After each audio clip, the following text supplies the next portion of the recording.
The code of civil procedure 1908 civil प्रक्रिया संहिता। CPC को समझने से पहले हम इसका बेसिक समझेंगे। इसका इंट्रोडक्शन क्या है, इसका परिचय क्या है, सिविल प्रक्रिया संहिता है क्या।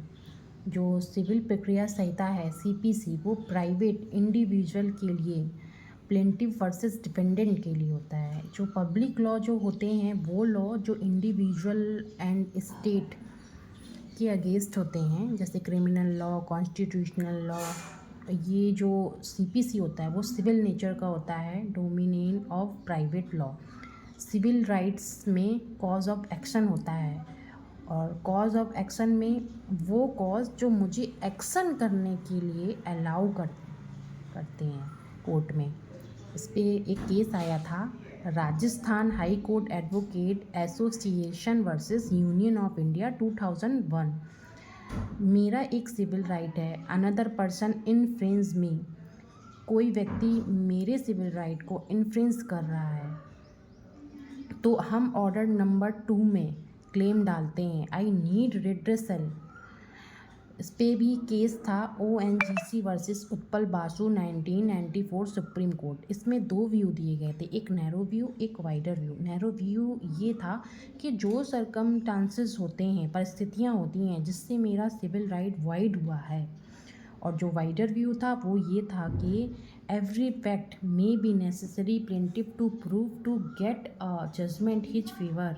Mayor wider it is a bundle of all facts which a plaintiff have to prove to get a decree in his favor। Wider view में ये है कि वो सारे फैक्ट ज़रूरी हैं जो प्लेंटिफ को प्रूव करने हैं अपना निर्णय को पाने के लिए।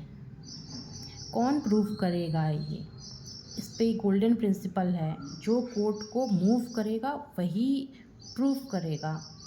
जो सेक्शन 101 इंडियन एविडेंस एक्ट है उस जिसमें जजमेंट अपने फेवर में करना होता है। सूट क्या है? Suit is a proceeding by one party against another in a civil code. Suit हम तब डालते हैं जब हमारा कोई सिविल जो राइट इन्फ्रेंस हुआ है। अब हम कैसे कोर्ट में जाएंगे, एक हम अपनी जो भी हमारी जो है कंप्लेन, मतलब तो हम उसको सूट के माध्यम से पेश करेंगे। तो सूट के ऊपर भी प्रिवी काउंसिल ने एक अपना जजमेंट दिया हुआ है, Dehradun Mussoorie electronic tram base company limited.